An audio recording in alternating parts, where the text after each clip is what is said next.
به تعبیر دیگر گناه در حقیقت بد اخلاقی است. ثواب در حقیقت ارزش‌های اخلاقی و استحکام ارزش‌های اخلاقی و در خود آوردن ارزش‌های اخلاقی و انتقال ارزش‌های اخلاقی به دیگر است. این ثواب. و به این اساس میتونیم که اهم عبادات اسلامی ما وقتی میبینیم به شکل از اشکال خود را در اخلاق میپیچند. درست. نماز ستون دین است. نماز عبادت است که در آسمان فرض شده و پیامبر علیه السلام را خواسته و این نسخه برش داده شده. چون کل احکام در دنیا آمده. اهمیت نماز در کجاست؟ پیامبر را الله به خود خواسته است. بله. و ایت عجیب در بدترین شرایطی که رسول علیه السلام در روز زندگی میکرد، خانمش وفات کرد، کاکایش وفات کرد، در شعب ابو طالب بود، در امی زمان او به طرف معراج میرود. نماز به عنوان نسخه علاج کل هم و غم و مشکل ایره برش میده.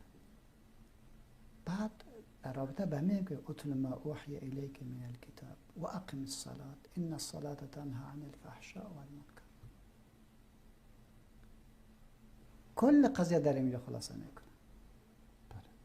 آنچه که ما به سوی تو وحی کرد ما را به مردم بخوان. نماز را برپا دار، زیرا نماز از فحشا و منکر منع میکند. و در منکر چی؟ از بد اخلاقی. فحشا چی؟ از بد اخلاقی. از این دوری میگیره. پس نماز در حقیقت چی است؟ وسیله تقویه ارزش‌های اخلاقی. این میکار شد. از این خاطر میگه که این نماز 5 وقت باید خوانده شود و هیچ وقت برای کسی معاف نمیشه. به هیچ وقت و در هر حالت. در هر حالت. شما فکر بین در جبهه هستی، در جبهه هستی بعد میگه که به نزد یک تعداد علما میگه نماز خوف که هست 1 رکعت است. عجب. دقیق شده؟ و من خوش دارم این تعبیر را، بسیار زیبا است. زیرا پیامبر امام است. پیامبر امام است. میگه یک گروه بیا امرای تو 1 رکعت بخونه باز برود. باز گفته نشده که پس بیا. درست. او که 1 رکعت خوان دیگه او به جبهه برود دیگه. گروپی که در جبهه بود و بیا پشت نماز بخونه. پس 1 رکعت خواند 1 رکعت خواند. سبحان الله. دیگه نمازها قصر میشه در سفر. اینجا بر در جبهه گفت که 1 رکعت.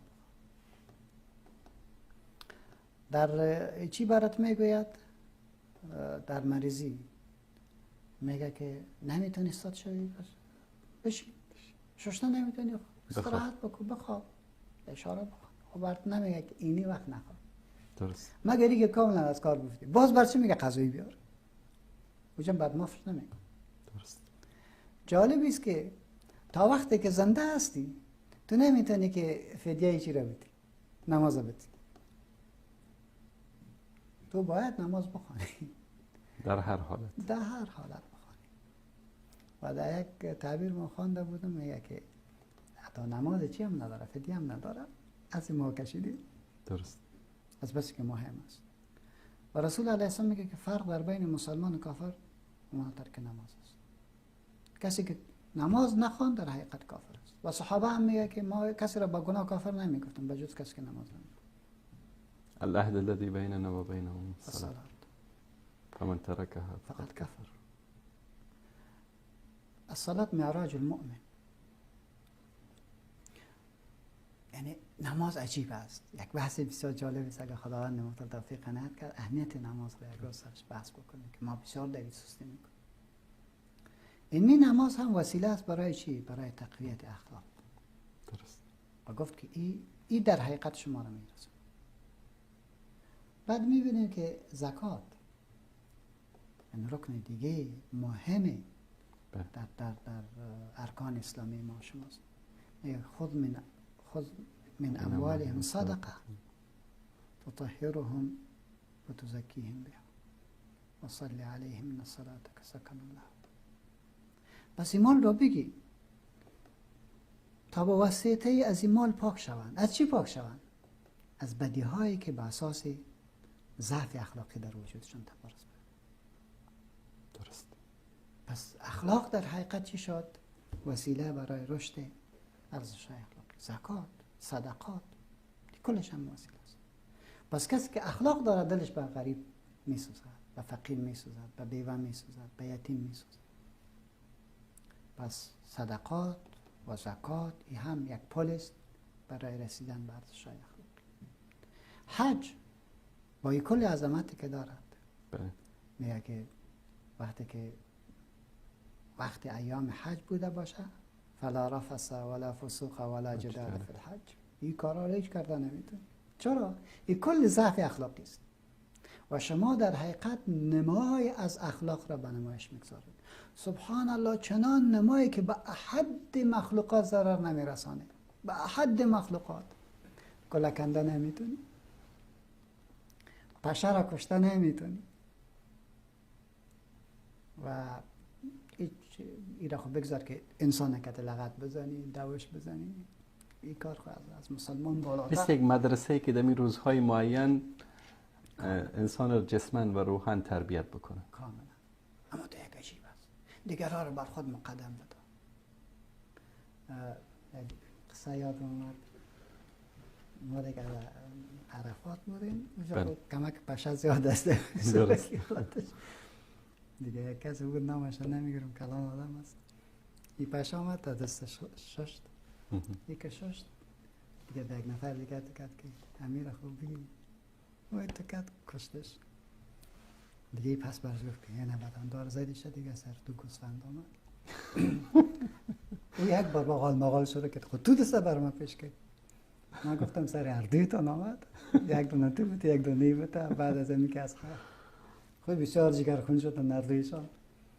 باز خوب بیاره دیگه جور دادم تا یک روز. بعد از برش گفتم که در راه خدا اگه انفاق بودن چقدر که دلتان میشه. بسیار باز بسیار زیاد خوش شدن. گفتن ما گفته بودن که $100 دیگه رفت از دست ما. یعنی یک چی سرشان است، استیلای عجیبی از سرشان. کنه یک نگهبان منتظر است.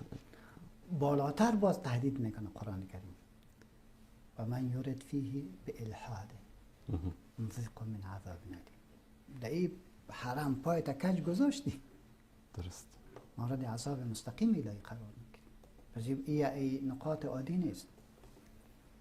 نماز ما، صدقه ما، حج ما و روزه ما که دیگه بزرگترین رکن ماست. و رسول الله السلام میگه که اذا کان یوم صوم احدکم فلا یرفث ولا یصخب فان قاتله احد او شاتمه فلیقل انی امرؤ صائم من لم یدع قول الزور والعمل به فلیس لله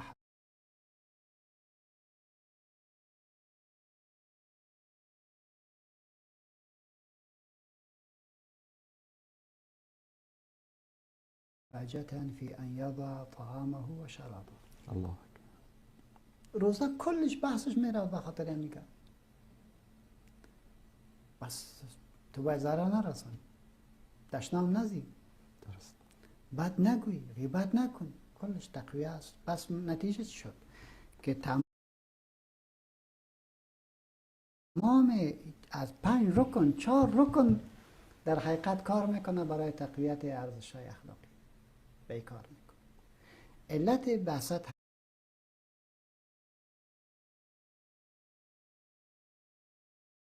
هم شد. نزد رسول الله صلی الله علیه و سلم مقام منزلت هم که پیدا میکنیم توسط اخلاق پیدا و این در حقیقت همانا اما لباس است که قرآن از میگه و لباس التقوی ذلک خیر. سر ظواهرتان خود زیاد کوشش میکنیم و این از استاد میشیم، پیش خیاط میریم، سر رنگ فکر میکنیم، عطر میزنیم، میره کنار بگذاریم. مهم است که تقوا داشته باشه. و تقوا یعنی چی؟ این اخلاق، بالاترین قله اخلاق. بالکل. اخلاق یعنی تقوا. تقوا یعنی اخلاق. همه عبادت ها رو وقتی که آیاتی که در موردش نازل شده ببینین در آخرش لعلکم تتقون، کتب علیکم الصیام کما کتب علی الذین من قبلکم لعلکم تتقون لا ینال الله لحومها ولکن یناله التقوا منکم. یعنی همه عبادت ها هدفش رساندن انسان به مرتبه تقوا است. قطعا. و تقوا چیست؟ خود را نگه داشتن از غلطی، صحیح خود را نگه داشتن. خود را نگاه کن. وقتی که میگه خود را نگاه میکنه، چی نگاه میکنی؟ از رو، از غیبت، از شیطانت، از قتل، از دزدی و این کل چیزا چی است؟ اخلاقای ضد اسلام است، ضد انسان است. درست. پس گفته میتونیم که اسلام یعنی دین اخلاق. بله. اسلام دین اخلاق. از این خاطر است که رشد سریع اسلام به طرف شرق و به طرف غرب در حقیقت نماد از اخلاق را به شکل زیبایش به معرفی گرفت و جامعه انسانی گروپ وارد شدن. درست. گروپ وارد شدن. ببینین که بعض مردم تحلیل میکنن که اسلام به زور به اسلام. نه اسلام به زور نیامده. اسلام کلا در حقیقت به نماد اخلاقی آمد. درست. در همین آذربایجان امروز بله. در اینجا مسلمان ها به زور وارد شهر شدن و شهر را گرفتن. خب مرور زمان گذشت و همه دعات تبعیض که می رفتن و اسلام را شرح می کردن. روزای گذاشتن ریسفیدای آذربایجان آمدن پیش قماندانان مجاهدین. درست. و گفتن که چی است؟ این چیزی که شما میگین با عملتان تفاوت داره و از این خاطر ما شکایت را به امیرالمومنین فرستادیم. گفت چی شکایت فرستادیم؟ گفت به اونجا فرستادیم که شما قبل از اینکه اسلام را به ما تبلیغ بکنین و به ما او را تعلیم بدین و فرصت برای انتخاب به ما بدین، شما سرزمین ما عملیات کردین. مخالفت با دستورات اسلام. حضرت عمر 6 نفر قاضی را تعیین میکنه سبحان الله. و میاد موضوع را بررسی میکنه. قضات چی میگه؟ میگه چقدر مردم که مرد دیت از این بپردازین از 1000 یار، تاوانی که برش رسید برام برش بپردازین و دیگه وارد آذربایجان نشد. بعد وقتی که قوت‌های اسلامی مفرحه و معذرت هم میخواه، مردم اشکش میاد و میگه ما اسلام پذیریم. اگر دین به شکل صحیح به مردم برسه حتما قبول میکنه. قطعا ما اسلام گم شده جامعه انسانی است. گم شده جامعه انسانی است. نمی‌فهم که روز گذشته گفتم یا کسی دیگر قصه کردم. یکی از شاگردای ما در آمریکا درس میخوان و من گفت که استاد چی نصیحت به من میکنی؟ من گفتم برو با استاد چنان رویه بکن که او گم شده خدا پیدا بکن در تو. گفت یعنی چی؟ گفتم بسیار تکریمش کن، بسیار اعزازش کن، دستش برش ببوس، درست. بکسش برش بگی، از او پیش نشو ولی او که هرچی است. به یکی از پروفسورها عموما به یکی از پروفسور یادت تکیدید دیگر ازش گفت مرا خواست برام گفت که بیا که تو کار برو. جوار پانتونشش بر من گفت که چرا چنین نمره بگم. من برش گفتم که اسلام به ما دستور داره. الله اکبر. به خاطر خدایی کار میکن. تو استاد هستی. شر از اشک ریخت که من در زندگی لذت از درس نبردم بودم. در زندگی پروفسور شدم، هر روز می آمدم که بکسم درس می گفتم و فکر میکنم که می کارم از ماشین وارد. ای که شاگرد در مقابل من چی بکنه ایره اصلا به ذهن نداشت. چه زیبا دین دارید، چه زیبا دین دارید. حیف که قدرش نمیدن. سبحان الله. بعد برای گفتن که ما مکلفیت داریم که با مادر خدمت بکنیم، با پدر خدمت بکنیم، با استاد خدمت بکنیم و در هر نماز بر استاد خود دعا کنیم. سبحان الله. جالب. و در نتیجه او استاد گفت که همون کتابای دینی تا به ما بیار که من میخوانم. مسلمان شد. چه زیبایی دارید. بناهن بدی امر داری است که ما تا اکنون دین رو درست نفهمیدیم. عمل میکنیم، ادعای اسلام را میکنیم در حالی که عمل ما خلاف اسلام. درست. خلاف اسلام. من روز گذشته خبر شدم از اون یک عکس از برادر رئیس پاسپورت کشیدن چی مال مقال خشونت جنجال. من گفتم خدایا ادعای حکومت اسلامی در حالی که اسلام را نمیفهمد، چطور جرأت دانستی قبل از محکمه چنین کاری بکن؟ بعد این کار خویی کرد هر بلایی که شد و برادرش چی دلیل داشتی؟ بعد امی کار کرد، امی جزا و مقتضای چی داده میشه؟ جرم. شما خانواده از را تباه کردید، نسل به نسل اینا را کشتید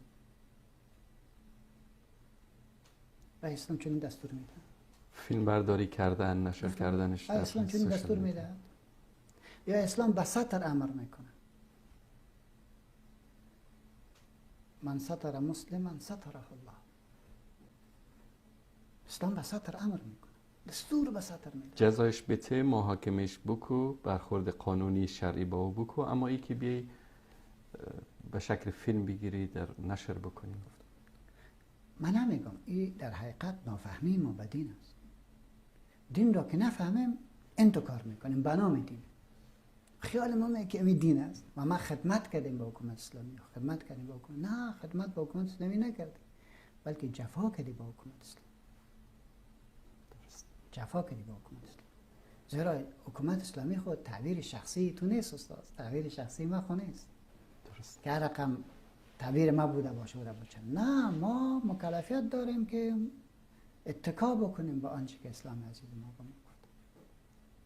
و شما ببینین که ما فقط در حدود است که اسلام به ما میگه که ورشی بکنه، اعلام کنه. فقط در قطاع طریق است، در دیگه قضای بر ما پاتش کنه، پاتش کنه، این آشکار نکن. درست. این در حقیقت یک نمونه بود. گفتم وقتی که ما نفهمیم به نام دین غلطی میکنیم، به نام خدمت به دین غلطی میکنیم، به نام خدمت به حکومت اسلامی غلطی میکنیم و این ضعف ماست. روی اساس حفظ ارزش های اخلاقی در سرلوحه قضیه قرار دارد و به همین نکته است که رسول علیه السلام میفرماید، میگه کعبه میدانم که مقامت و جایگاه و حیثیت بسیار نزد خدا بلند است، ولی آبرو یک مسلمان از تو که عزتمندتر است، از تو که عزتمندتر است. کعبه را تو با کلند بزنی یک طرف کن، ولی آبرو عزت را بشکنان از یک انسان طرف دیگری.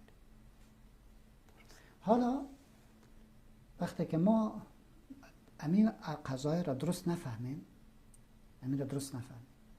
غلطی میکنیم و او را به اسلام میچسبانیم. وقتی که به اسلام چسباندیم، اسلام را غلط جلوه دادیم. وقتی که غلط جلوه دادیم، فرار از دین ایجاد میکنیم. ببینین استاد، ما آمدیم تا به مردم خود را نزدیک بکنیم، نه که از مردم دور شویم. اسلام دینی نیست که به زور نیزه سر مردم حکومت بکنه، بلکه به اساس اخلاقیات حکومت میکنه. درست. اخلاق است، جایگاه داره. و به همین نقطه است که یکی از وقتا عبدالملک مروان آمد داخل کعبه شد او که اسکرش از کشفش هست، دور شوین دیگه. بله. چوکیش پیش همی مقام ابراهیم برش گذاشت دیگه. امیر المؤمنین ششت که دنوی شب دیگه اسکر دور خورده و دیگه مردم طواف میکنه، این دیگه متسعی میکنه. در این حالت بود که این مسجد یک بار شور و گر وارد شد، یک رقم آواز پیدا شد. چی گپ است؟ اما سکرترش برش میگه یا رئیس دفترش که سید زین العابدین داخل مسجد حرام شد. این زین العابدین دیگه داخل مسجد حرام میشه که داغوشش میگه، یکی دستش بوسه میکنه، یکی متبرسه میکنه، خوش است.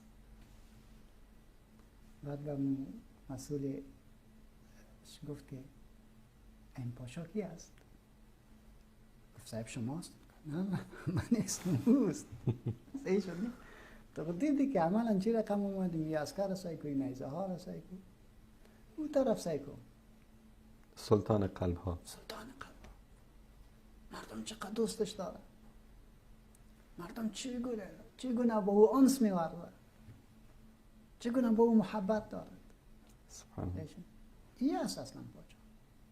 از این خاطر است که اسلام عزیز ما به ما دستور میدهد که شما به قلب ها حکومت بکنید و به قلب ها وقت حکومت کرده میتونید که ما ارزش های اخلاقی را 100% رعایت بکنیم، او را عادی فکر نکنیم، او را کوچک فکر نکنیم و جدیش بگیریم. این اساساتی است. الله متعال ما شما را توفیق عنایت بکنه. آمین. که قضایا را جدی بگیریم و کوچکش نشماریم. جزاکم الله خیر. تشکر از شما جناب حضرت مولانا. تشکر از بینندگانی که تا این لحظه با ما همراه بودن. میان برنامه میبینیم و بعد از اون دوباره انشاءالله باز هم در خدمت شما عزیزان خواهیم بود. دوستانی که میخواهند روزانه برنامه زنده ما را متابعت بکنن و کلیپ ها و برنامه جدید ما را ببینن، حتما صفحه جناب حضرت مولانا رو لایک بکنن و همچنین صفحه یوتیوب ندای حق رو لایک بکنید تا روزانه برنامه زنده و کلیپ های جدیدی که پخش می شود را انشالله به شما تذکر میدن به شکل اتوماتیک در سوشال میدیا. تشکر از همه شما عزیزان. میان برنامه میبینیم و بعد از آن انشالله دوباره برمیگردیم و با سخنان شیرین و زیبای حضرت مولانا عبدالسلام عابد در خدمت شما عزیزان خواهیم بود. با ما همراه باشید.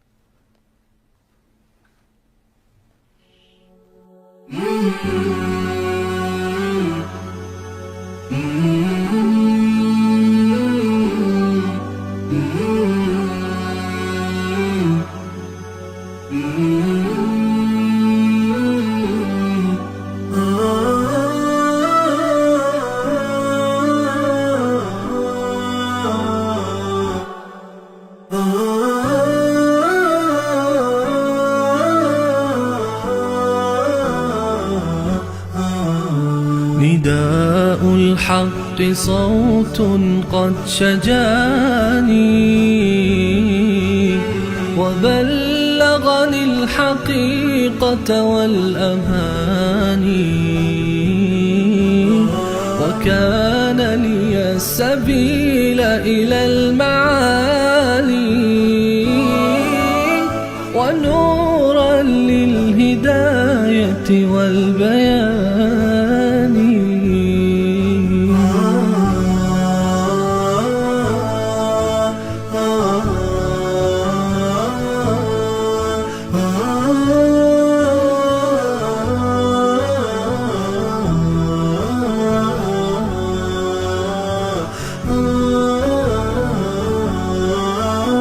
يزيح عن القلوب دجى هواها وينشر في النفوس سنا المعاني وإن الحق كنز منه تشرى بساتين السعادة والجنان وليس كمثله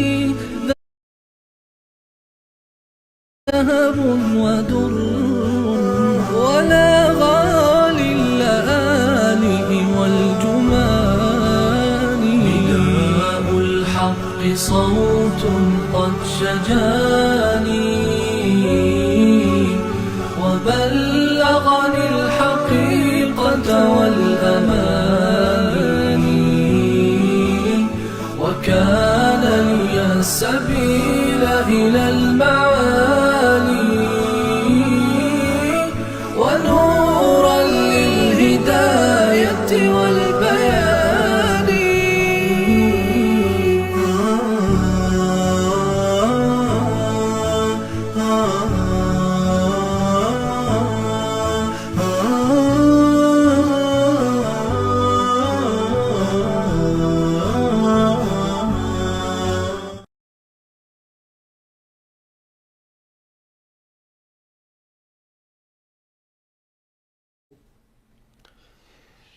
سلامی دوباره خدمت بینندگان عزیز و گرامی. برنامه نسیم رحمت در خدمت شما عزیزان هستیم با جناب حضرت مولانا عبدالسلام عابد. موضوع برنامه ارزش‌های اخلاقی در اسلام است. جناب حضرت مولانا، خیلی ها میشنویم که میگن آداب اسلامی و بعضی میگن اخلاق اسلامی. فرق بین آداب اسلامی و اخلاق اسلامی چیست؟ استاد عزیز، فرق هست. درست. ولی که اخلاق در اسلام مطلق است، درست. در حالی که آداب نسبی است. از این خاطر ما وقتی که میگم اخلاق، یعنی معنایی که اخلاقی که در مکه است، اخلاقی که در افغانستان است،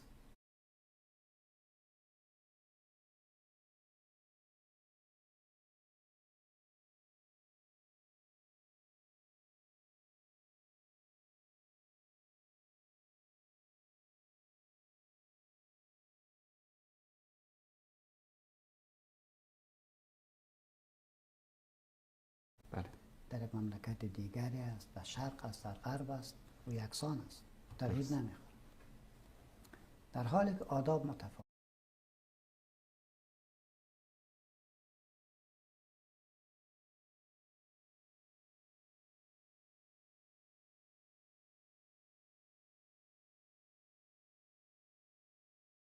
است. در هر شاید کشور، در هر کشور، قوم. هر محیط از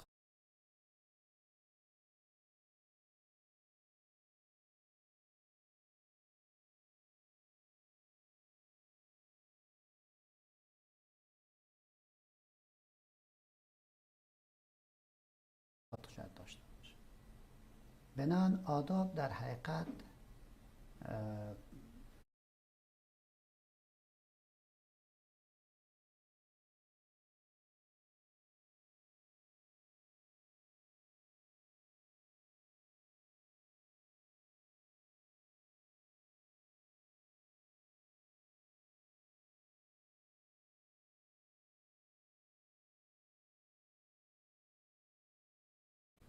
جمع کردن زیبایی ها درست. جهت تقدیم و تقدیم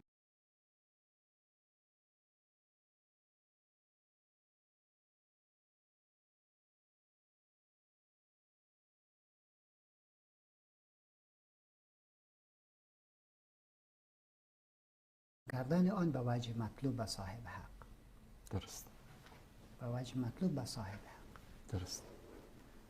مثلا نماز یکی از ارکان اسلام است و یک درست. حکم الهی است و ما باید بخوانیم. بنابراین اگر همین نماز را ما با آداب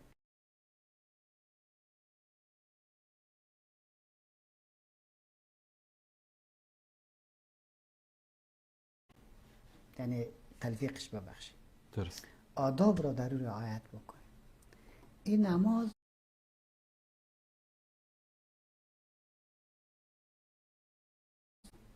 متفاوت میشه نسبت به یک نماز که همین رقم ادایش کرده باشه. مثلا یک نفر هست وقتی که میخواد که نماز بخواند، میخواد که وضو را همیشه نو کند، درست. سرزوخ اصلا نیست، میتونه سر یک چندین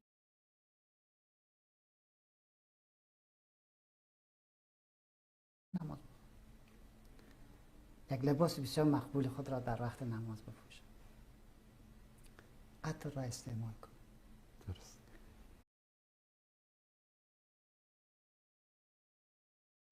هنگامی که همو وضو میگیرد همو سنت را رعایت میکنه، قدم ها را که میگذارد میگه که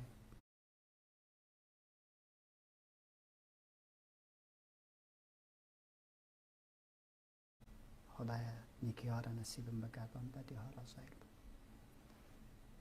داخل مسجد می شود میگه که اللهم افتح لی ابواب رحمت،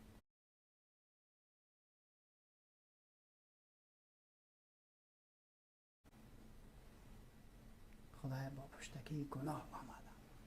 درست.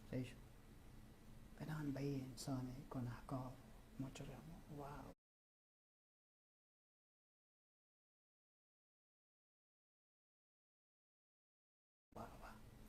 دروازه های رحمتت را باز بکن. درست. وقتی که ما ایره میگیم بعد میگیم خدایا به خانه تو آمدم، جهت ازی که به من توفیق نعمت کردی 2 رکعت نماز تحیه میخوام. درست. وقتی که از نماز که سلام دور خورد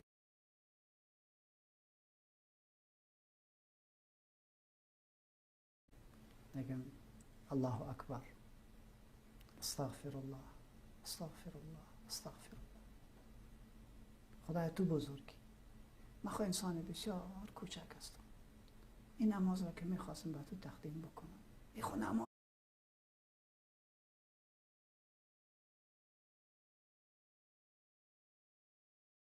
نبود. من به نام نماز ایستاده شدم در حالی که حقی که نماز داشت نتونستم ادا بکنم. خدای مرا ببخش، یا الله مرا ببخش، یا الله مرا ببخش. و میگم اللهم انت السلام. برای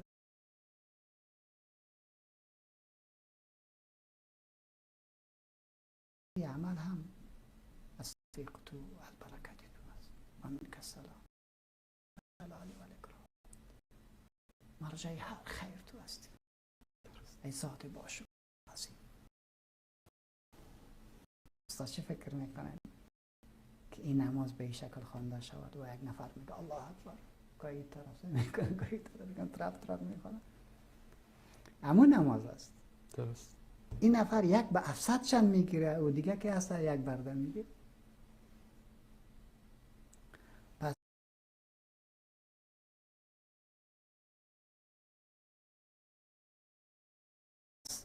جمع کردن خوبی ها و تقدیم از او به صاحب حق. قرضدار هستم، قرض گرفتم از کسی، حالی قرض پس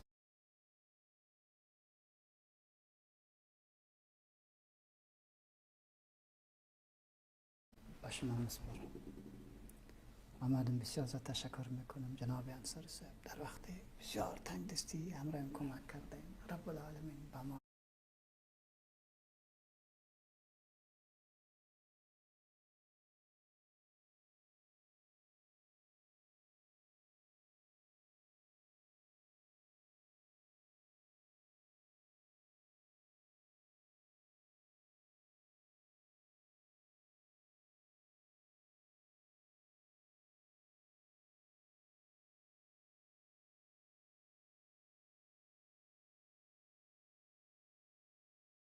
در افغانستان وقتی که میمان شویم در طرف های جنوب غرب ما به اصلاح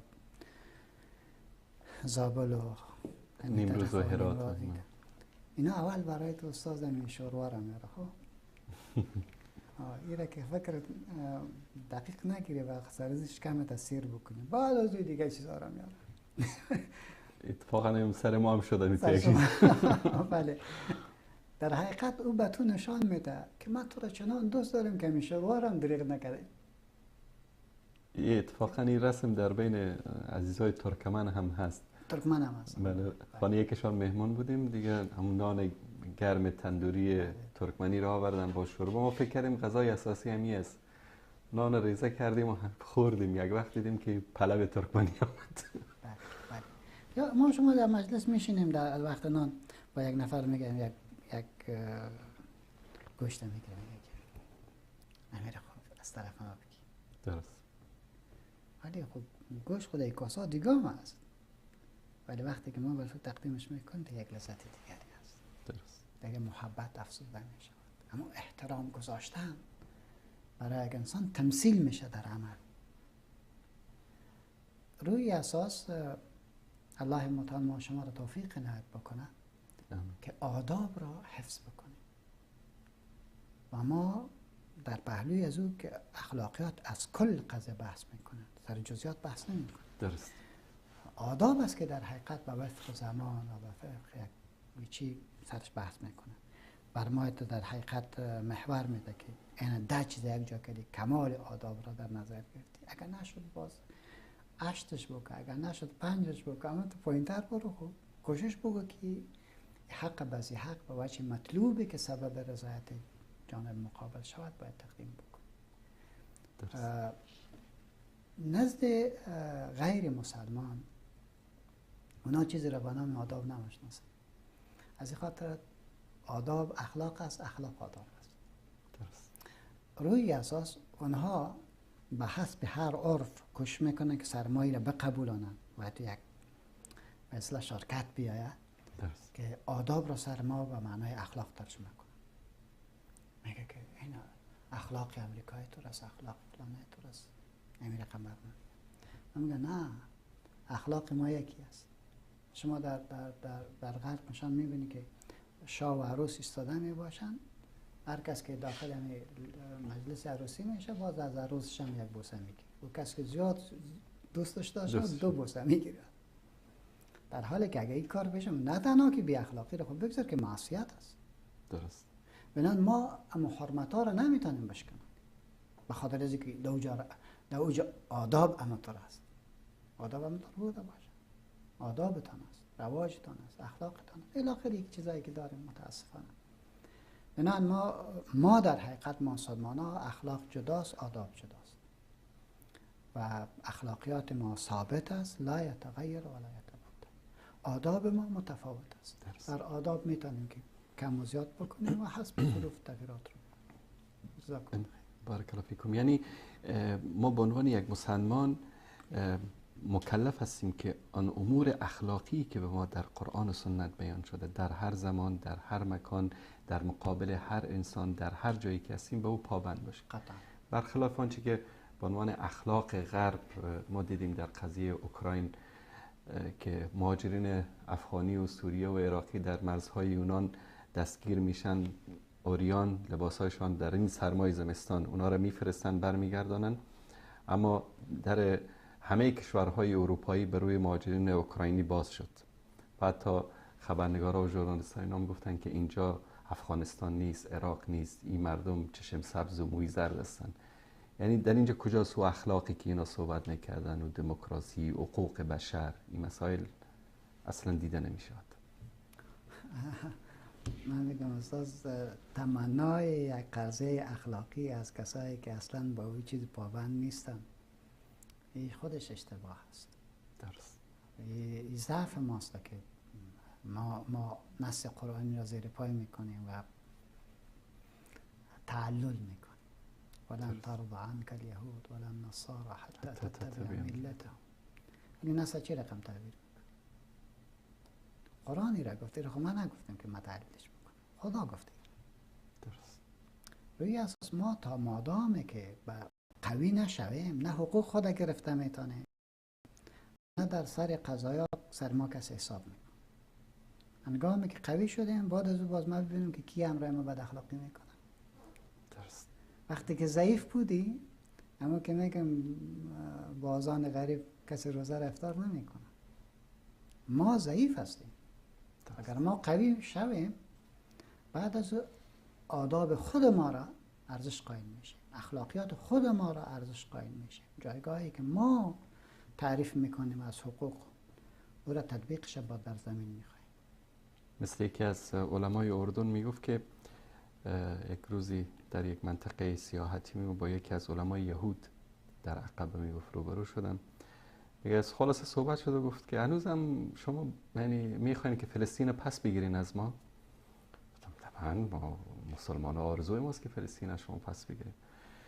به حرف بسیار جالبی زد، گفت هر وقت که مسجدایتان در نماز صبح مانند روز جمعه وری پر شد در بیرون مسجد صف کشیدین، او وقت باز آرزوی پس گرفتن فلسطین بکنین. سبحان الله. او فهمیده ما نفهمیدیم. جناب حضرت مولانا، چطور میتوانیم ما علی رغم همه مشکلات، جنگ ها، سال ها، مشکلات سیاسی، نظامی، اشغال فلان، مشکلات اقتصادی، در جامعه خودمان اخلاق اسلامی را نهادینه بکنیم که یک مسلمان، یک افغان در هر زمان، در زمان جنگ، در زمان صلح، در زمان آرامی، در زمان بحران، در زمان مشکل اقتصادی، در زمان رفاه، این ارزش‌های اخلاقی را ارج بنهد، احترام بنهد و به او پایبند باشد. بله استاد، حضرت عبدالله بن مسعود یک تعبیری بسیار جالب میکنند. بله. لا يصلح آخر هذه الأمة إلا بما صلح به الأول. الله اکبر. اول مردم به الله قتل نکن و اما که قرآن برش تعلیم میده، اما تو برش یادش میده. حالا پرسان بکنین که اولادای ما چقدر از پیامبرش خبر از اخلاق هستن. اینی مردم هستن که با ما دین را با عظمتش نشان میده در زندگیشان چگونه تطبیقش کنن. این مهم است. برای نهادینه کردن بله. اخلاق وظیفه عامه مردم و علما و حکام بله. چی است؟ بله. حالا آمدیم که ای اساس شد. یعنی اخلاق را ما وقتی میتونیم تقویت بخشیم که بریم به طرف علم و علم در حقیقت گفتم که این نقاط است. حالا کی کار بکنه؟ متصدی از این امر کی باید باشه؟ متصدی از این امر اول والدین، پدر و مادر. از هیچ کس از اینا کلام مسئول نیست مگر این در زندگی خودشان اخلاق را تمرین کنند. این خانه دروغ نگوید، دشنام ندهد، فحش نگوید، وعده خلافی نکند و الی آخره. این اساس است و این مهم است. بعد تعلیم در مکتب، در مدرسه. این دیگه قضیه است که در حقیقت ما اخلاقیات را نمایش میدیم. درست. یعنی شما تفکر بکنین که ما میتونیم که وقتی که نان میخوریم این نان را اما تو پرتیم ترک فکر را بشیم نمیشه. درست. میتونیم که با ادب هم بگذاریم. اینان مکتب و مدرسه این دوم چیزی است که اخلاق را بر ما نهادی نمیکنه و تقویت میکنه. درست. سوم علما هستند. علما رول بسیار مهم دارند در تقویه نهادهای ارزش‌های اخلاقی. یک عالم باید خود را بشناسد و باید بفهمد که رول بسیار عمده‌ای را بازی میکنند. درست. اینا باید اما که میگم حسنات الابرار سیئات المقربین، خیلی نکته است. اینا الگو است. درست. چهارم باید میبینیم که حکومت است. حکومت باز درست است که چهارم شده ولی در اصلش غیر مستقیم اول است. درست. ما استاد در شاروال کابل وقتی که تشکیلات ببینن باز یک ریاست است به نام ریاست کلتوری. درست. میفهمید که در ریاست کلتوری ما چی بود؟ در ریاست کلتوری ما امی ایام عید و یا نوروز یا چیزا که می آمد باز اینا دیگه چند بیرق بیرون نصب میکردن. بله. یک کارش همین بود. دیگه کارشی بود که یک جبهخانه را جور کرده بودن از امی رقاصا. دم دم دم دم دیگه امور از زده بود عیف هم لباس عسکری که امور از دتانشان میکن در خوشی های مردم شرکت میکن.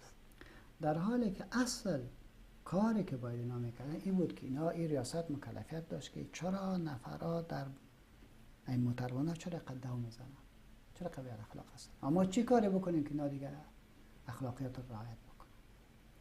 چرا ما در شهر روان هستیم جوانای ما دخترها را بی‌حرمتی میکنن، اذیت میکنن، ولی چرا راههایش پیدا کنیم چگونه مشکل حل بکنیم.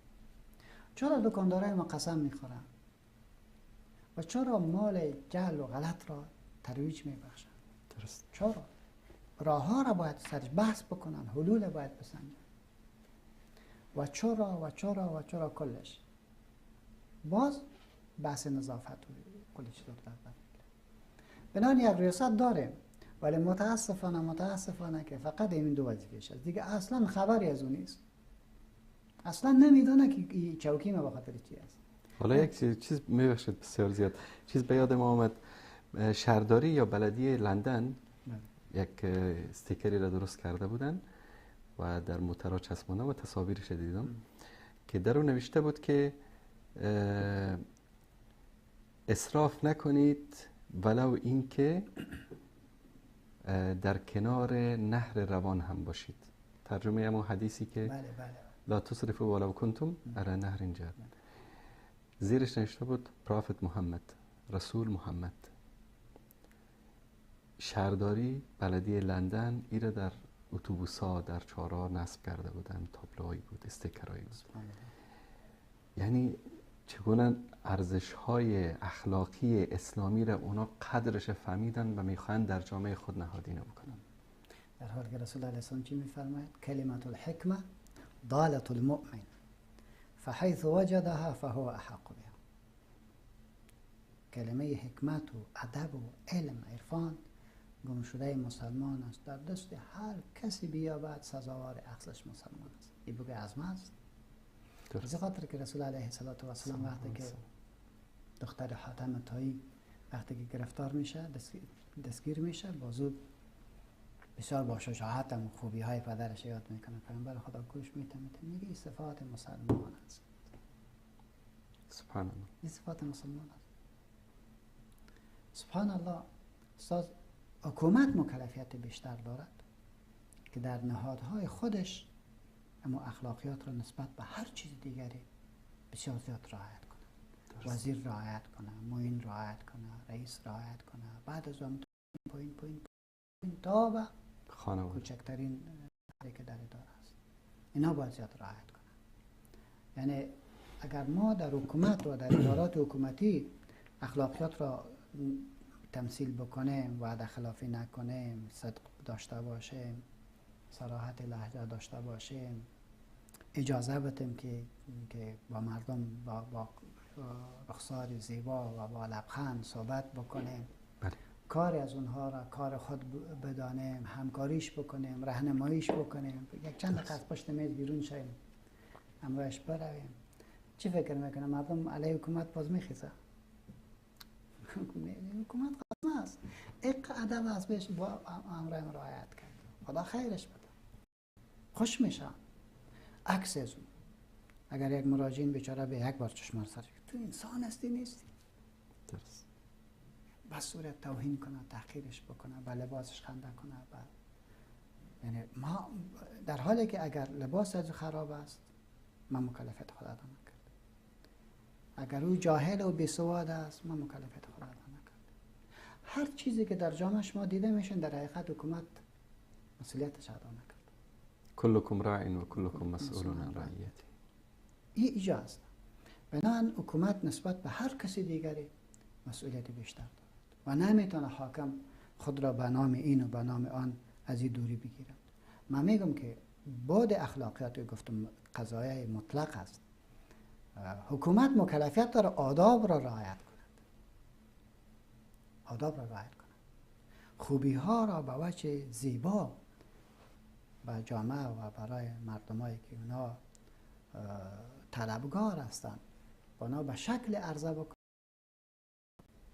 اونا راضی شوند. یعنی وظیفه حکومت تنها مجازات نیست که دست دو سرش قطع کو بند خانه زندان درست بکنیم، بند خانه درست بکنیم مردم.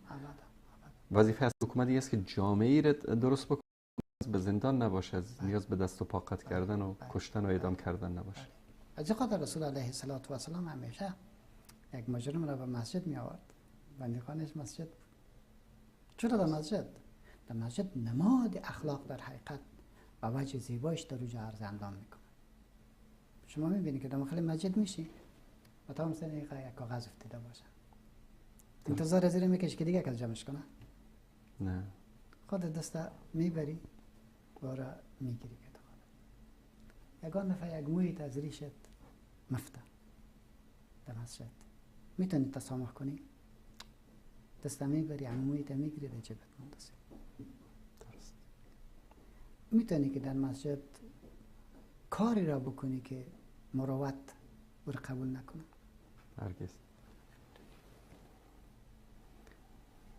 یک کسی از ما سوال کرد که چی نظر داری در رابطه به که صفحه اول خوب از کسی است که وقت بیاید. یگان بار یک جوان میخیزه به یک سفید و او را پیش میکنه، چطور است؟ من گفتم اگر این کار کرد اقا ثواب میگیره که از او کده بیشتر تر، زیرا احترام گذاشتن به یک سفید و دعای از او سفید سبحان الله این به حد بلندی است که من یقین دارم که خداوند متعال هم ثواب هم صف اول برش داده و هم اضافی چیز را برش داده. لیس منا من لم یرحم صغیرنا ولا یعقل کبیرنا. دین ما غمی است. دین ما غمت ارزش‌ها را پیش می‌برد. دین سراسر اخلاق است. سراسر اخلاق است. میتونه که یک سفید میبینی که جایگاه بلندتر تو خاطر خیلی که روی که من ندیدم و شلش که نه خود جای ما است. و خاطر که هر کس که اول آمده و حقش است. بله حق تو است که اول آمدی. ولی یک سلسله آداب دیگر است که تو را باید رعایت بکنی. میتونی از پدرت پیش میشینی. تو اول صف آمده باشی پدر پشت سر. از پدر پیش میشینی. وجدانت امر قبول میکنه. میتونیم که من یقین دارم کسی که دارای یک روح بلند ایمانی باشه ابدا این رو تحمل کردن نمیتونه. درست. پس اما یک سفید دیگری هم استاد دیگر. و من یقین دارم که من وقتی از صف اول پشت سر میرم الله بر من پاداش ارزش میده. در هیچ شک ندارم. در هیچ شک ندارم.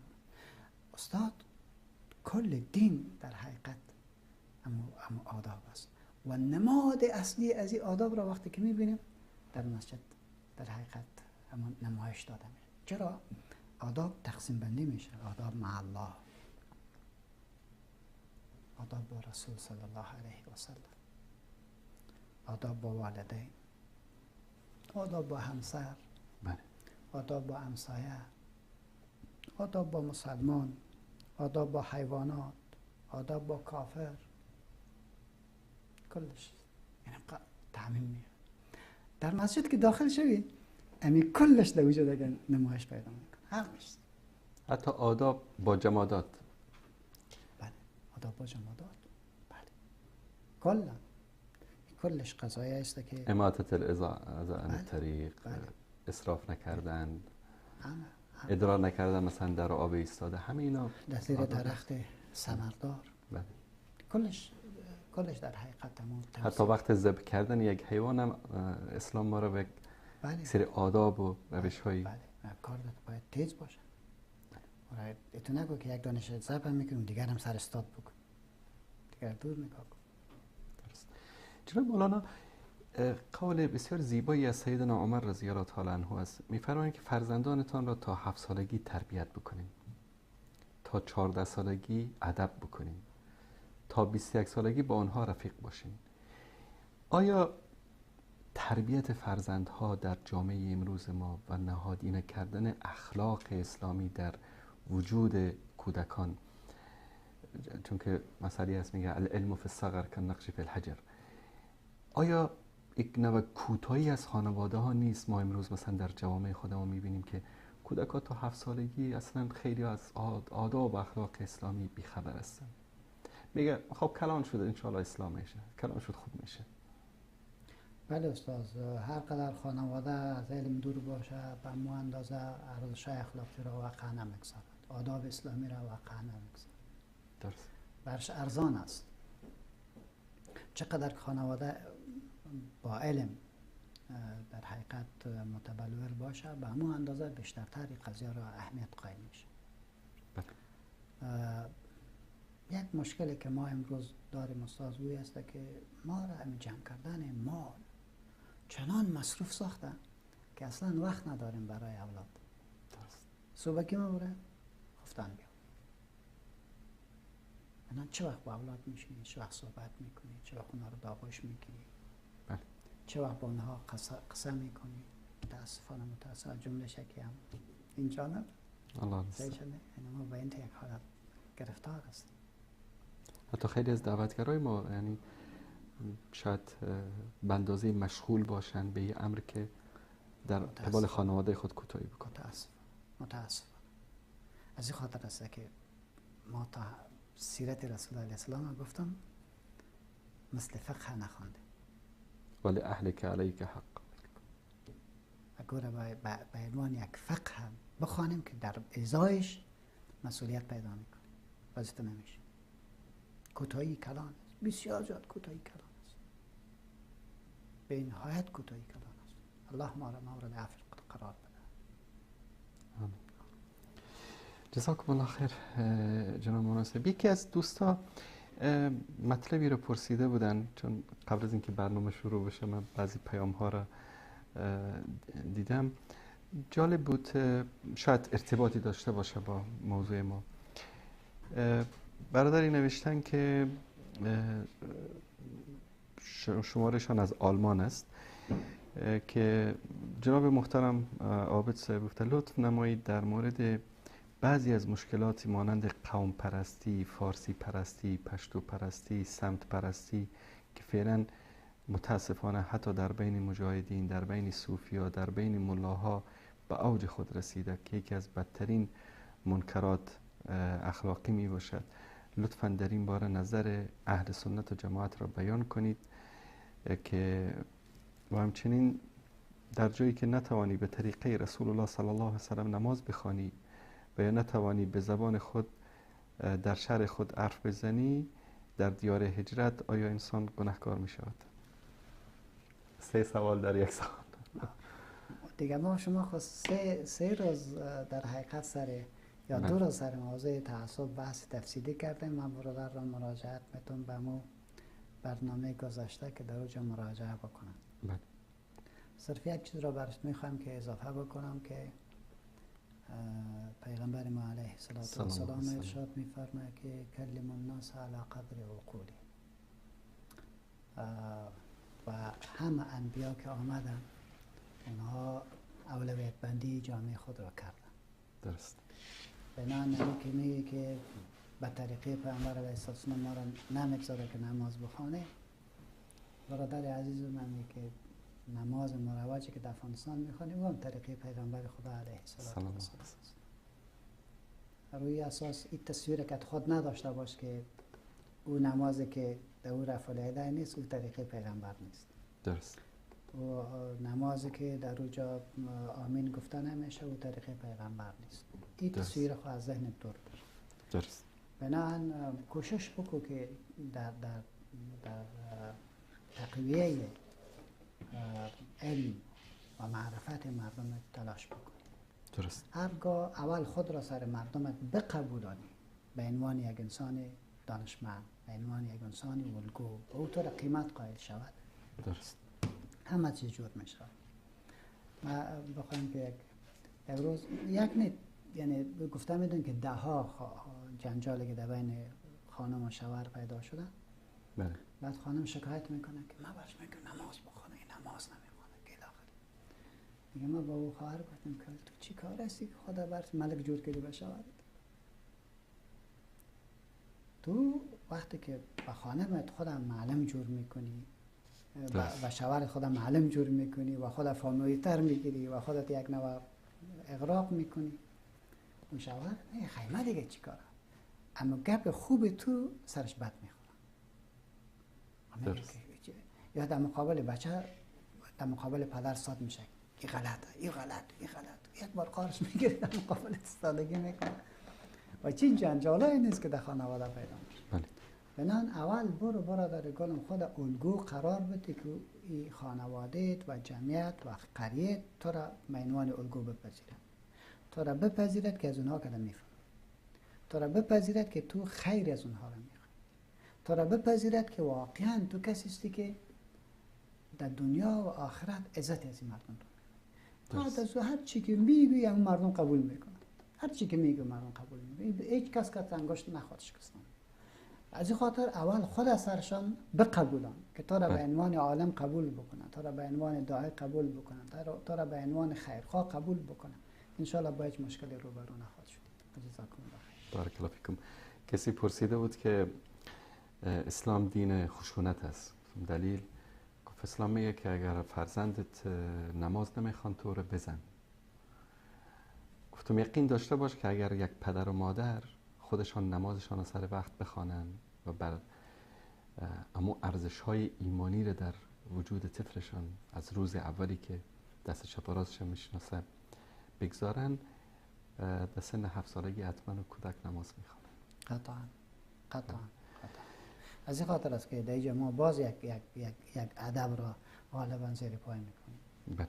امی اطفال که در مسجد بیاید، خصوصا امی متقاعدین ما، بله. قصورش میده که مسجد های تو کرد، چتلش کرد، فلان کرد. خب برادرم خب باز میشه اگه چتل کرد چی گپ؟ والا غال مغال میکنه گپ میزنه. چی گپ شد؟ گپ زد. رسول علیه السلام مبارک خطبه عرض میکنه، نواسش میه، در آغوشش میگیریشه، میشانشه، باز ادامه میده. یا وقتی که سجده را در سجده از صحابی عرض میکنه که سجده دراز شد ما ترسیدیم که چی کدام واقعا شده چه؟ گفت واسطه که در سر خود بلند کردن دیدین که یک تفلک در پشت پیامبر علیه السلام ساتری میکنه. نماز که خلاص شد دیگه خود سر خود بلند نکرده بود. اگه کسی گفت که یا رسول الله این دفعه سجده بسیار دراز شد، گفت این تفلک در پشت مواله بود، ما گفتم بگذار که حاجت خدا روا بکنه. سبحان الله. خب ولی اون تفلک ها در مسجد آمدن نیامدن. پس تو چی کار هستی که من نمیکنی؟ بگذاریم که خصوصا امروز که ما شما بسیار وسایلی داریم برای تقویت حفظ نگهداشت مسجد. هر طفل میبینیم که میشه که او پاک نگاه شود، زیبا وارد مسجد شود. باز قال شیرخور خب ما نمیخوایم که بیا. یک طفلی که صحبت میکنه 4 ساله است، 3 ساله است، 5 ساله است، اونا رو همیشه باید که خود مسجد ببریم بیاریم. اگر از 5 سالگی شروع بکنیم 5 6 7 3 سال یک طفل امر پدرش به مسجد بره و بیاید اون نماز نمیخونه. چی ضرورت است گوره؟ یک تابلوی در یک از مساجد ترکیه دیدیم خیلی جالب بود که نوشته بودن که هرگاه که سر و صدای کودکان را در وقت نماز در مسجد نشنیدید برای نسل آینده جامعهتان بترسید. چون کودکایی که امروز میان در مسجد بازی میکنن وقتی اینا همون جوانه هستن که فردا میان در همین صف مسجد میایستن و اگر امروز شما اینا رو از مسجد بیرون میکنین فردا از مسجد متنفر میشن. جالب بعضی از یعنی واقعا فرمودین الحکمت ضالت المؤمن، بعضی از مساجد آمدن چیکار کردن؟ هر جوان و نوجوانی که مثلا 1 ماه در نماز صبح حاضر شد برای یک بایسکل جایزه میدن. هم تشویق کردن هم تربیت کردن. امروز شاید به خاطر بایسکل بیا نماز بخونه نماز صبح، اما یادت میشه تربیت میشه کودک‌ها در اینجا. استاد ما یک چیز دیگه هم دیجا دارم. بفرمایید. هرگاه مساجد ما زنده شد، یعنی مسجد تنها نماز نشد بلکه مسجد جای درس شد، جای تعلیم شد، جای خیرخواهی و مواسات شد، بعد کی خواهد بود که از مسجد فرار کنه؟ مسجد را ما تنها متاسفانه برای همین گذاشتیم که همین نماز زود بخوانیم و دیگه از مسجد فرار کنیم. مسجد خود در حقیقت جای سیاست‌های اسلامی و تعبیر نظام است. درست. اگر مسجد یک بار زنده شد و رول مسجد زنده شد، باد اخلاقی و باد آداب خود به خود قوی می شود. درست. کلش گفتم مسجد است که نماد از اخلاق را و نماد از آداب را به معنای کلمه در اونجا به نمایش میگذارد. الله متعال ما را توفیق عنایت بکنه که مساجدی که تقریبا مرده اند این ما زنده بکنه. مساجد ما مرده است، مساجد زنده نیست الا ما رحم ربی. شما فکر بکنین که برش ببینید در این مسجد امام تفسیر شریف داره، آیا درس سیرت داره، آیا درس حدیث داره، آیا درس عقیده داره. اگر همین درس در مسجد باشه، آیا مسجد یک صندوق برای کفالت یتیم بیوه یتیم دارد؟ این سوال است که ما باید پرسان بکنیم. اگر امیر نداشتیم استاد، پس دیگر رول مسجد خود در حقیقت شکستان بود. و متاسفانه که از مشکلاتی که فعلا در اکثر کشورهای اسلامی است این است که مسجد تبدیل شده به یک ارگان دولتی. متاسف است. و دولت هرچی که امر کرد باید همون گفته شود و امام بیچارم و خطای قرمزی که برایش میکشن نمیتونه که از او تجاوز بکنه. اصل مشکلی که روز گذشته هم عرض کردم که من بسیار جدی مخالف همی هستم. درست. مسجد را بگذاریم که لله باشد. اجازه بدین از علما نترسیم. حکام از علما نترسه. سر بسیار جای شرم است. بسیار جای شرم است که یک کسی عالم است تو به او یک کاغذ کمی تیره بخوان. چقدر جرأت میخواد. و اگر او عالم نیست چرا اوجا نگاهش کردی؟ دقیق شده؟ درست. یا او امام و خطیب عالم است، پس شرم است برای تو کلان که برای ورق روی میکنی میگه برش میگه ایره بخوان. درست. و یا او که او نمیفهمه، که نمیفهمه خودش که دیگه چی ضرورت است که اوجا نگاهش کرد؟ جاهل است به مسئله پیامبر نگذاری که بشینه. درست. اگر ما از پیام عالم را قطع بکنیم و او را محدود بکنیم، در حقیقت با امت اسلامی جفا کردیم، با دین جفا کردیم. بگذاریم که تجربه ناکام را تکرار نکنیم. درست. ای استبداد را نکنیم. مساجد از آن خدا هست، بگذارین آزاد بوده باشد و بگذارین ناقد حکومت بوده باشد. این را بگذارین ناقد نظام شود، ناقد خانواده ها شود، ناقد رسم و رواج شود، ناقد تاجر شود، ناقد فلانه شود، تا که اصلاحات از اینجا شروع شود. اگر ما این نقد را از اینجا نگیریم، در حقیقت جفا میکنیم. متاسفانه. درست. جزاکم الله خیر جناب حضرت مولانا عبدالسلام عابد در برنامه نسیم رحمت با ما بودن. متاسفانه یک مشکلی ما در واتساپ داشتیم امروز که نتونستیم تماس های عزیزان رو بگیریم، اما سوالات فراوانی دوستان عزیز فرستادن. خواهش ما از شما بزرگواران این است که سعی کنید سوالات مرتبط با موضوع برنامه باشد و سوالات خارج از موضوع نپرسید. انشاءالله همونطوری که قول دادیم سعی میکنیم که در ماه مبارک رمضان فرصتی رو به سوالات شرعی دوستان عزیز اختصاص بدیم. جناب مولانا اگر سخن پایانی دارید، چون در لحظات پایانی برنامه هستیم، همچنین یک موضوع دیگری هم یادآور شوم که بعد از 1 ساعت تقریبا بعد از پایان این برنامه جناب حضرت مولانا در تلویزیون صدای حق هم برنامه زنده دارن با خواهر سیمین عمر. عزیزانی که میخواند برنامه ایشان را در تلویزیون صدای حق هم متابعت بکنن میتوانند که 1 ساعت بعد انشاءالله این برنامه را ببینن. خدمت شما هستیم جناب. تشکر استاد.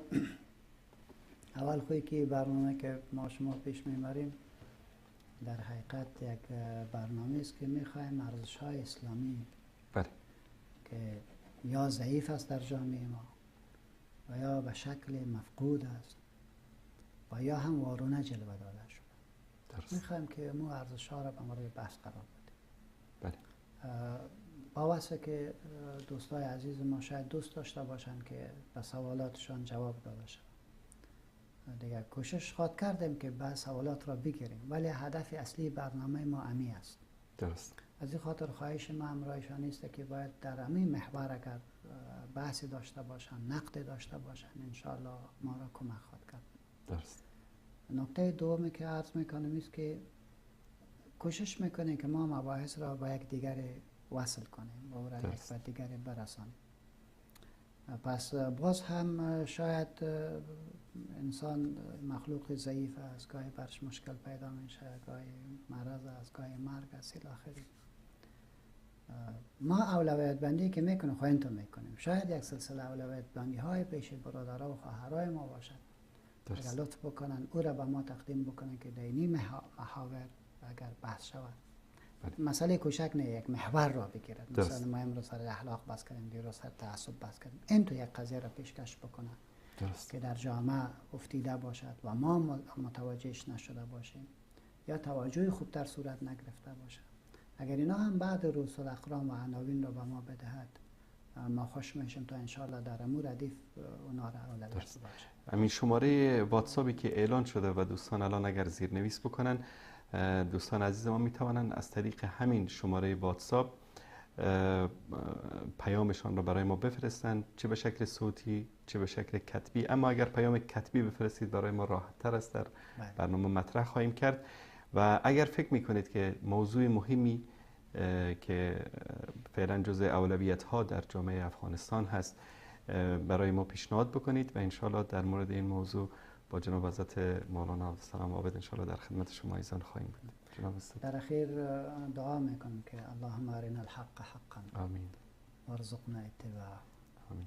اللهم اقسم لنا من خشيتك ما تحول به بيننا وبين معاصيك ومن طاعتك ما تبلغنا بها جنتك آمین ومن اليقين ما تهون به مصائب الدنيا آمین ومتعنا اللهم بأسماعنا وأبصارنا وقواتنا ما أحييتنا آمین واجعله الوارث منا آمین واجعل ثأرنا على من ظلمنا وانصرنا على من عادانا آمین ولا تجعل الدنيا أكبر همنا ولا مبلغ علمنا آمین ولا تسلط علينا بذنوبنا من لا يخافك ولا يرحمنا آمین اللهم اغفر لنا ولوالدينا اللهم اغفر لنا ولوالدينا آمين. اللهم أكرم نزلهم ووسع لهم في قبورهم يا أرحم الراحمين آمین اللهم إننا نسألك بحرمة أسمائك الحسنى وبحرمة كل اسم هو لك سميت به نفسك أو علمت أحدا من خلقك لا تدع لنا ذنبا إلا غفرته آمین ولا هما إلا فرجته آمین ولا دينا إلا قضيته آمین ولا مريضا إلا شفيته آمین ولا مجاهدا إلا نصرته آمین ولا حاجة من حوائج الدنيا والآخرة إلا قضيتها يا رب العالمين آمین وصلى اللهم صل وسلم وبارك على محمد وعلى آله وصحبه أجمعين جزاكم الله خير. جزاكم الله خير. اللهم صل على سيدنا و حبیبنا محمد و علی آله و اصحابه اجمعین. تشکر میکنم از تک تک شما عزیزان که تا این لحظه بیننده برنامه نسیم رحمت بودید. انشاءالله روز دوشنبه باز هم در خدمت شما عزیزان خواهیم بود با نسیم رحمت دیگر و امیدوار هستیم که الله سبحانه و تعالی به همه ما و شما عزیزان توفیق پیروی از قرآن کریم و سنت رسول الله صلی الله علیه و آله و سلم و اخلاق اسلامی آنطوری که الله سبحانه و تعالی و رسول الله صلی الله علیه و آله و سلم برای ما فرمودند باشیم. همان گونه که ام المؤمنین عایشه صدیقه رضی الله تعالی عنها وقتی که در مورد اخلاق رسول الله صلی الله علیه و آله و سلم از ایشان پرسیدند فرمودند که رسول الله صلی الله علیه و سلم مانند قرآنی بودند که بر روی زمین قدم می‌گذاشتند. الله سبحانه و تعالی به ما اخلاق قرآنی و اخلاق محمدی نصیب بکند. تشکر از شما جناب حضرت مولانا. با وجود همه مشکلات و سختی‌هایی که بابت حادثه اخیر میکشین بازم تشریف میارین در استودیو و با بینندگان عزیز این برنامه رو آماده میکنیم برای شما عزیزان. ما را از دعای خیرتان فراموش نکنید. و السلام علیکم و رحمت الله و برکاته. جزاکم الله خیر.